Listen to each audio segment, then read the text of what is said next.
बिना आर्किमिडीज के सिद्धांत के बिना न नाव तैर सकता है न जहाज उड़ सकता है।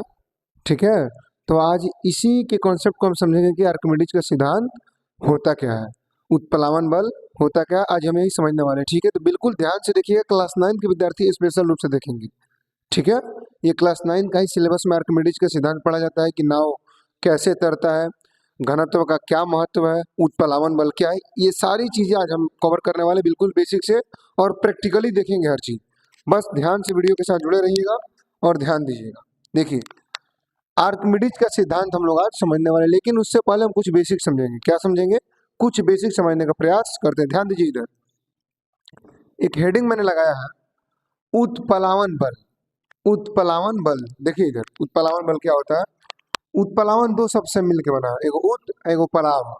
ठीक है, उत्प्लावन का मतलब होता है कि ऊपर की ओर तैरना, ऊपर की ओर तैरना, उत्प्लावन।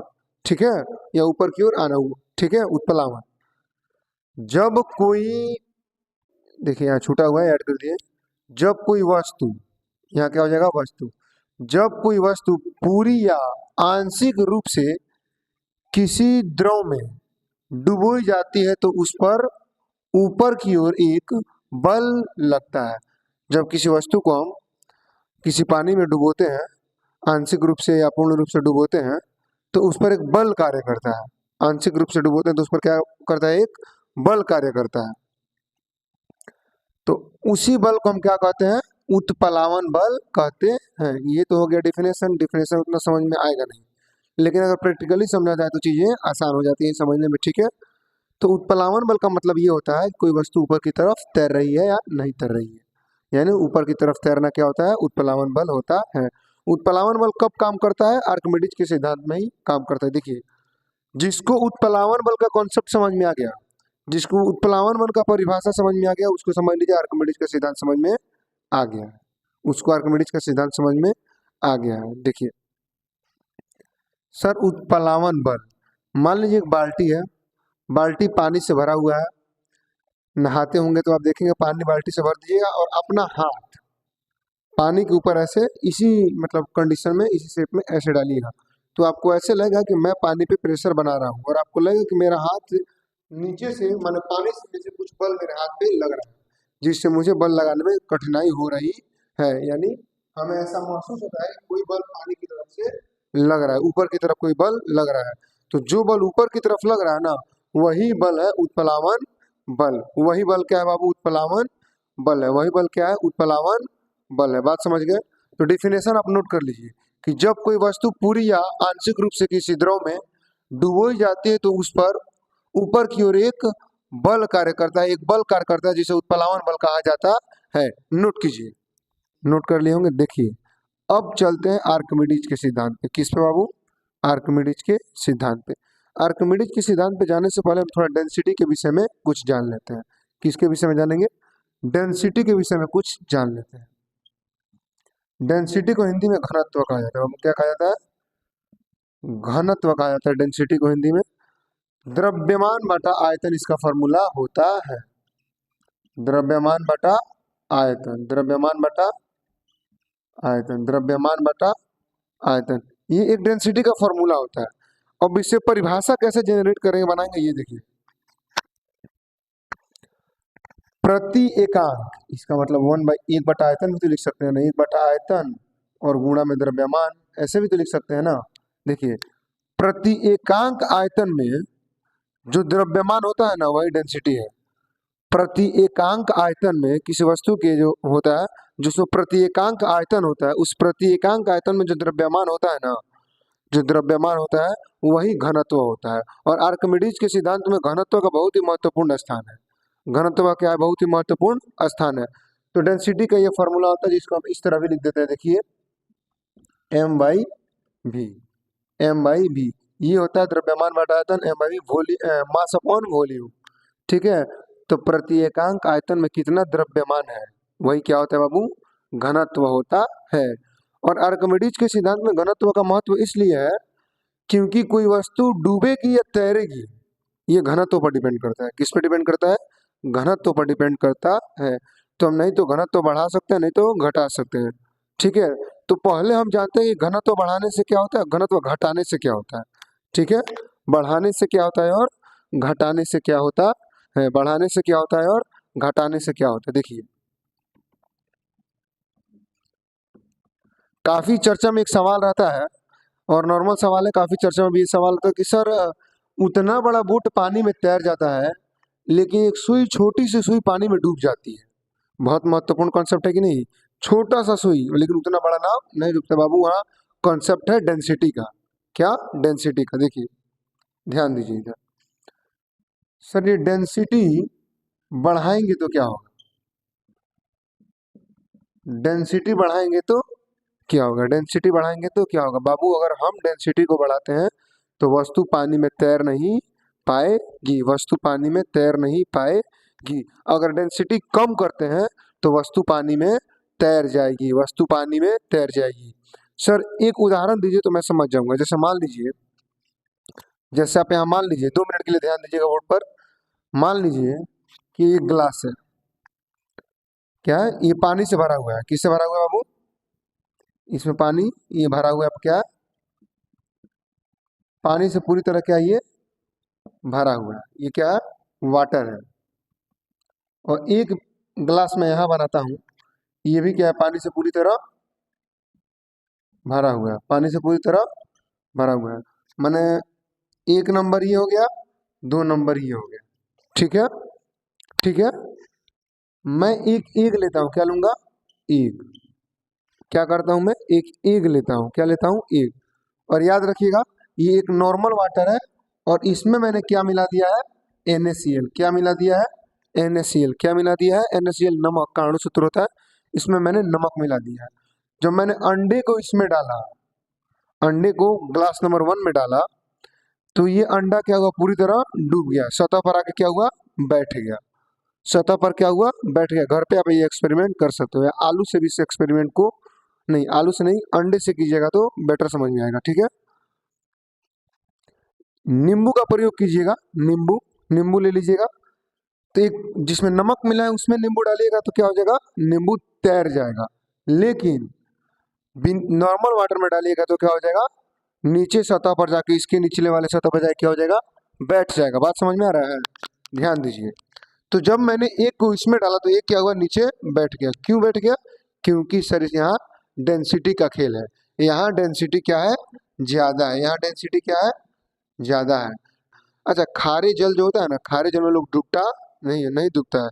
जहाँ का पानी अत्यधिक खरा होता है उस पे इंसान डूबता नहीं है, कुछ भी नहीं डूबेगा जो खरा होगा। ठीक है, NaCl। अब इसी एक को उठा के मैंने यहाँ से निकाला और एक को मैंने इसमें डाला, इस पानी में एक को मैंने क्या किया, डाला।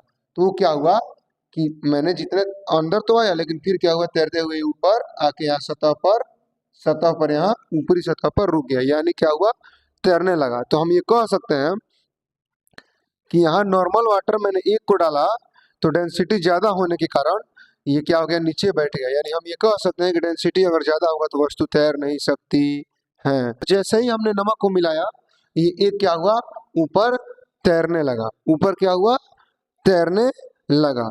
उम्मीद करता हूँ आप डेंसिटी के कॉन्सेप्ट को समझ गए होंगे। अब चलते हैं आर्किमिडीज के सिद्धांत पे। अब चलते हैं आर्किमिडीज के सिद्धांत पे, जो बहुत ही महत्वपूर्ण है, जो बहुत ही महत्वपूर्ण है, जो बहुत ही महत्वपूर्ण है। उत्प्लावन बल आप समझ गए हैं, उत्प्लावन बल समझे कि नहीं, ईमानदारी के साथ हमें बताइए।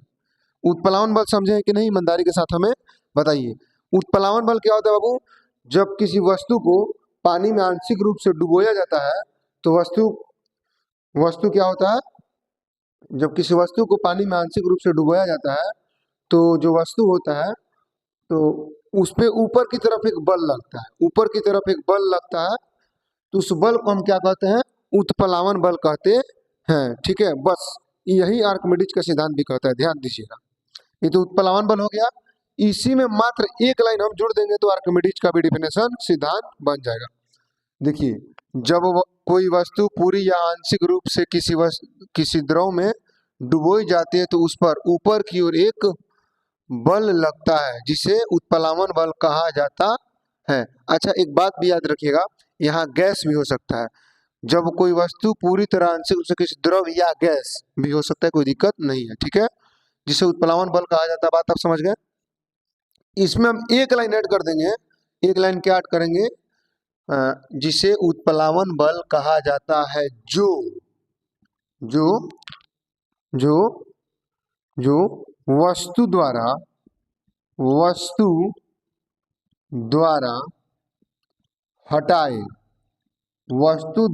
हटाए गए जल के भार के बराबर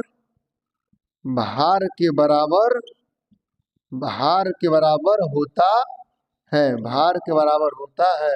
बस बाबू, यही आर्किमिडीज का सिद्धांत कहता है कि जब कोई वस्तु पूरी या आंशिक रूप से किसी द्रव या गैस में डुबोई जाती है तो उस पर ऊपर की ओर एक बल लगता है जिसे उत्प्लावन बल कहा जाता है, जो वस्तु द्वारा हटाए गए जल के भार के बराबर होता है। अतः हम ये कह सकते हैं, नोट में हम ये लिख सकते हैं कि जो उत्प्लावन बल जो है किसके बराबर होता? हटाए गए पानी के बराबर। हटाए गए पानी के बराबर, यानी दोनों का भार क्या होगा? बराबर होगा। यही होता है आपका आर्किमिडीज का सिद्धांत। क्या आप ये चीज समझ रहे हैं? सर क्या कह सकते हैं हम डेफिनेशन में कि जब किसी वस्तु को किसी द्रव में आंशिक या पूरी तरह डुबोया जाता है तो वस्तु पर एक बल कार्य करता है जिसे हम उत्प्लावन बल कहते हैं। ठीक है, उत्प्लावन बल क्या करता है? वो जो पानी, जब हम किसी वस्तु को पानी में डालते हैं तो ऊपर की तरफ एक बल लगाता है वस्तु को, जिसमें वस्तु में के भार में, जो वस्तु का भार होता है उसमें आभासी कमी आ जाती है। आभासी कमी का मतलब ये हुआ कि एक बाल्टी में हम पानी रखते हैं। क्या रखेंगे बाबू? बाल्टी में पानी रखेंगे। जब पानी को रखेंगे तो उसमें हम एक ईंट लेंगे। मैं आपको प्रैक्टिकली भी समझाता हूँ, मुझे 1 मिनट का समय दीजिए, बस 1 मिनट। हाँ तो विद्यार्थी ध्यान देंगे, प्रैक्टिकली समझाने के लिए मुझे थोड़ा समय लेना पड़ा, तो ध्यान दीजिएगा। आपको हर चीज़ें बिल्कुल अच्छी तरीके से समझ में आएंगी। तो पहले एक बार और मैं इस डेफिनेशन को पढ़ देता हूँ।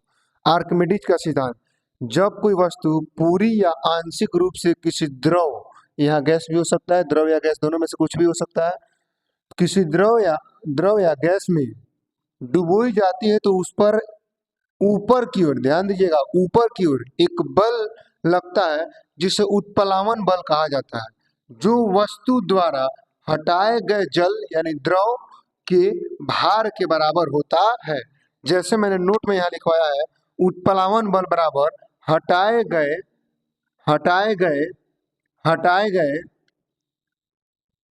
द्रव, लिख देता हूं आसान हो जाएगा, द्रव के भार के बराबर, हटाए गए द्रव के भार के बराबर, यानी जो उत्प्लावन बल होगा हटाए गए द्रव के भार के बराबर होगा।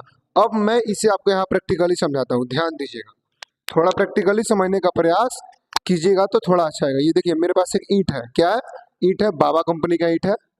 तो इस ईंट को जब मैं इस पानी में डाल रहा हूँ तो देखिएगा, पानी में जब डालूंगा, देखिए ध्यान से देखिएगा, तो ये पानी नीचे गिर रहा है ना, तो जो ये पानी नीचे गिर रहा है तो मुझे ये ईंट हल्का महसूस हो रहा है। ठीक है, और अभी अभी आपने डिफिनेशन में क्या पढ़ा है कि हटाए गए जल के बराबर, इसमें एक उत्प्लावन बल कार्य कर रहा है। क्या कार्य कर रहा है? उत्प्लावन बल। और उस उत्प्लावन बल किसके बराबर है? जो पानी इस बाल्टी से बाहर गिरा है उसके भार के बराबर है ये उत्प्लावन बल। क्या बात आप समझ गए? मैं इससे बाहर निकाला तो ये मुझे भारी लग रहा है, लेकिन जब मैंने इसमें डाला तो इसने क्या किया? पानी को विस्थापित किया और इसमें उत्प्लावन बल कार्य किया, तो ईंट मुझे क्या लगा? हल्का लग रहा है। क्यों हल्का लग रहा है? उत्प्लावन बल के कारण ये हल्का लग रहा है। और ये जो पानी गिरा है द्रव, ये उत्प्लावन बल जो है उसके बराबर होगा, यानी पानी का जो भार होगा उत्प्लावन बल के बराबर होगा। बात समझ गए? यही होता है आर्किमिडीज का सिद्धांत। यही होता है क्या बाबू? आर्किमिडीज का सिद्धांत। हम जब तक इसमें, देखिए अभी मुझे ये भारी लग रहा है, बहुत भारी है, लेकिन जब मैं इसे इसमें डालूंगा तो पानी को ये क्या करेगा? विस्थापित करेगा। और जितना पानी को ये विस्थापित करता है, जितना ज्यादा, देखिए कोई भी वस्तु जितना ज्यादा पानी को विस्थापित करेगी उतना ही वो तैरेगी, वो डूबेगी नहीं। लेकिन जितना ही कम विस्थापित करेगी उसके डूबने की संभावना बहुत अत्यधिक रहेगा। क्या बात आप समझ गए? जैसे यहाँ देखिए मेरा, जब मैं इस हाथ को इस बाल्टी में से डाल रहा हूँ और मैं इस पे अपना बल लगा रहा हूँ तो मुझे ऐसे लग रहा है कि मेरा हाथ कोई नीचे से धक्का दे रहा है, ऊपर की तरफ धक्का दे रहा है। देखिए ये जैसे ऊपर की तरफ धक्का दे रहा है, ऐसे मुझे महसूस हो रहा है। तो जो बल हमें महसूस है ये आभासी है, वास्तविक ऐसा नहीं है, ये आभासी है। आभासी ऐसा है, ठीक है। तो मुझे ये उत्प्लावन बल महसूस हो रहा है। आप घर पे भी इसे प्रैक्टिकली समझ सकते हैं, ठीक है।